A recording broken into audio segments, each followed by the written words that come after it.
म्हणू मी कुणाला दादा दादा दादा म्हणू मी कुणाला दादा दादा दादा म्हणू मी कुणाला सोडून गेले दादा आम्हाले कराला सोडून गेले दादा आम्हाले कराला दादा दादा दादा म्हणू मी कुणाला दादा दादा म्हणू मी कुणाला दादा दादा म्हणू मी कुणाला दादा तुम्ही आमच्यासाठी कष्ट केले फार दादा तुम्ही आमच्यासाठी कष्ट केले फार सोडून या गेले दादा सारा परिवार बघा दादांनी पहिल्यापासून अपार कष्ट केले मुलांना लहानाचं मोठं केलं मुलांना मार्गदर्शन केलं नव्हे तर गावातील आमच्यासारख्या तरुणांना सुद्धा बोलाचं मार्गदर्शन केलं दादांनी सामाजिक कार्यात चांगलं काम केलं शेतीमध्ये का चांगलं काम केलं नव्हे तर सर्वांना मार्गदर्शनाची भूमिका अतिशय चांगल्या पद्धतीने त्यांनी राबवलेली आहे त्याच्यावर आपण एक चरण घेतोय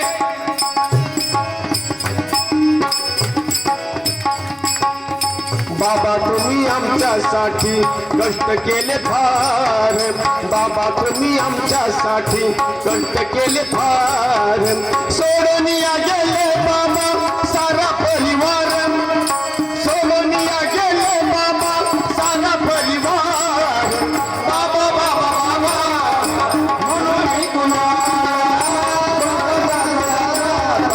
म्हणून मी कुणाला म्हणून मी कुणाला लेकी सुना रडती दादा बसून कोपऱ्यात लेकी सुना रडती दादा बसून कोपऱ्यात आठवण येते दादा प्रत्येक क्षणात बघा दादांचा जो अंतिम दिवस होता दादांची ती वेळ आली होती दादांच्या प्रारंभामध्ये ते विधी लिखित लिहिलं होतं ईश्वरानं त्या वेळेचा त्यांचा तो कार्यक्रम झाला परंतु लेकी सुना भाऊ सर्वांचा मायाजाळ काय म्हणतोय दादा नका सोडून जाऊ मला नका सोडून जाऊ मला हा मायाजाळ आहे परंतु वेळ काळ त्यांची ती ठरून आलेली होती त्यांच्या त्या प्रारंभामध्ये विधी लिखित ठरलं होतं लेकी सुना रडतायत दादा दादा दादा नका जाऊ मला सोडून दाहो बोलताय दादा नका जाऊ दादा नका नाही ना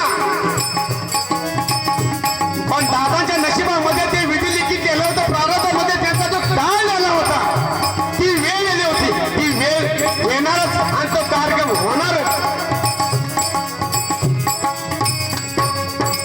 लेकी सुना रडती दादा बसून कोपऱ्यात लेकी सुना रडती दादा बसून कोपऱ्यात आठवण येते दादा प्रत्येक क्षणात आठवण येते दादा प्रत्येक क्षणात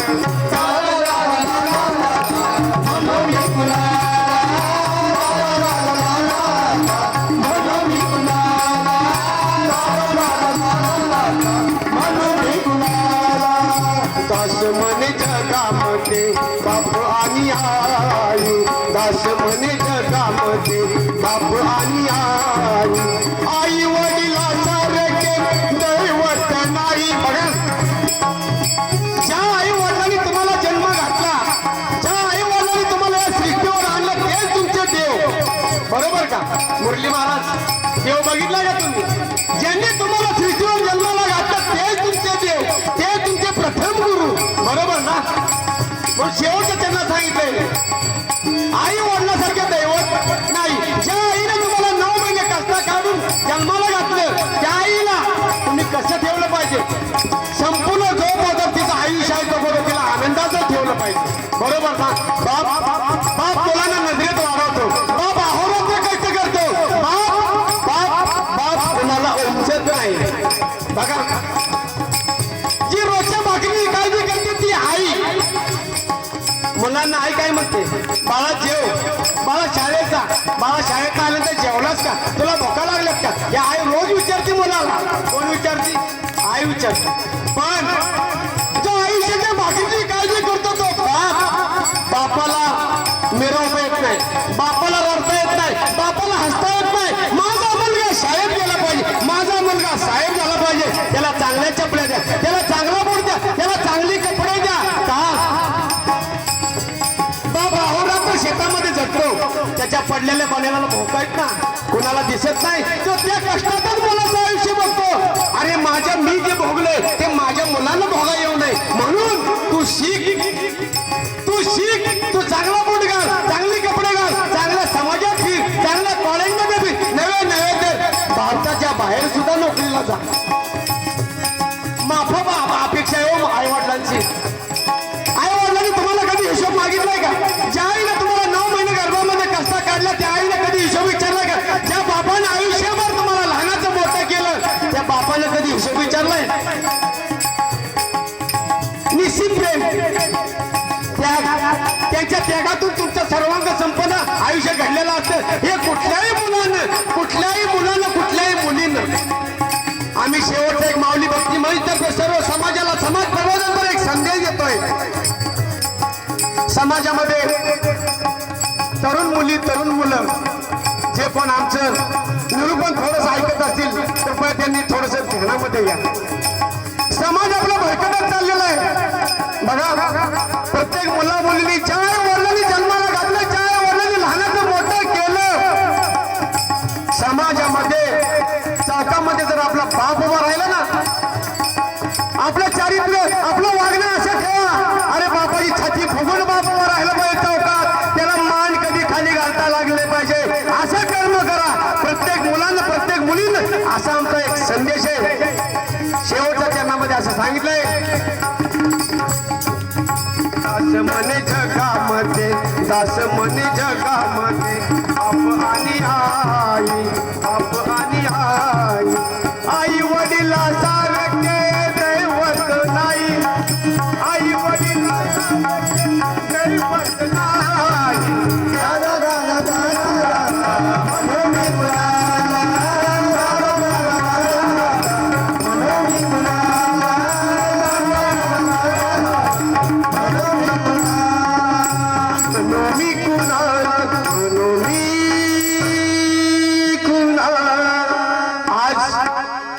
आमचे दादा गेले 1 वर्ष झाला, बरोबर. दादा गेले 1 वर्ष झाला. 1 वर्षानंतर आपण त्यांचं वर्षश्राद्ध प्रथम पुण्यस्मरण घालतो का? तर 1 वर्षभर त्या माणसाचा आत्मा आपल्या घराभोवती फिरत असतो, गावाभोवती फिरत असतो. वर्षश्राद्धाचं नैवेद्य पिंडाला लावल्यानंतर तो आत्मा आपल्यातून कुठेतून निघून जातो. अशी एक आपली पुराणातली एक कथा आहे. याच्यानंतर संतपर अभंग होईल, त्याच्यानंतर फुलाचा अभंग होईल आणि कार्यक्रम संपला असं आम्ही घोषित करू. आमच्या माऊली भक्ती मंचचे आमचे बंधुतुल्य गुरुबंधू असलेले, आमचे सर्वांचे मार्गदर्शक स्थानी असलेले धनाजी साहेबराव जाधव संतपर अभंग गायन करतील. यांच्यानंतर फुलाचा अभंग होईल.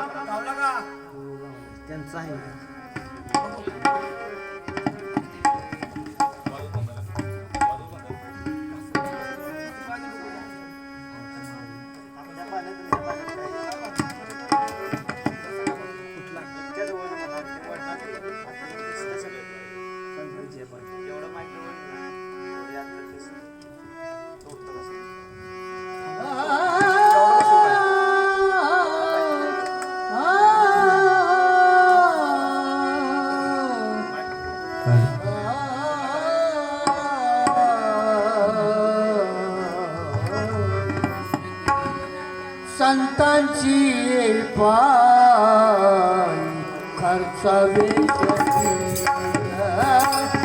संतांची पाय,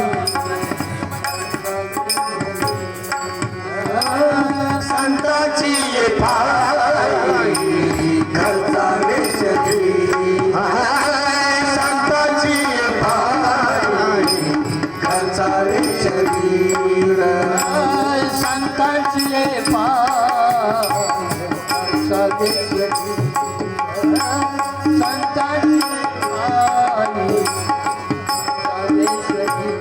पाय संतांची पाय खर्चावे शरीर, संतांची पाय खर्चावे शरीर.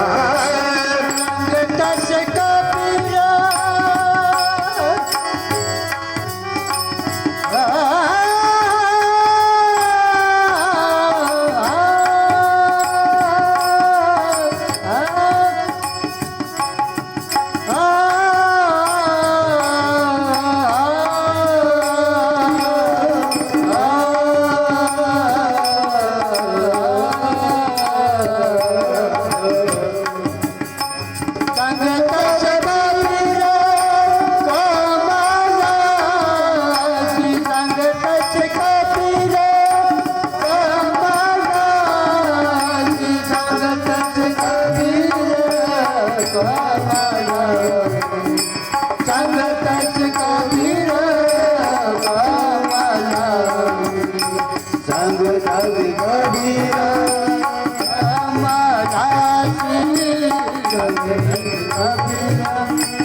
भागवते संत एक यदि भागवते संत एक कमरण से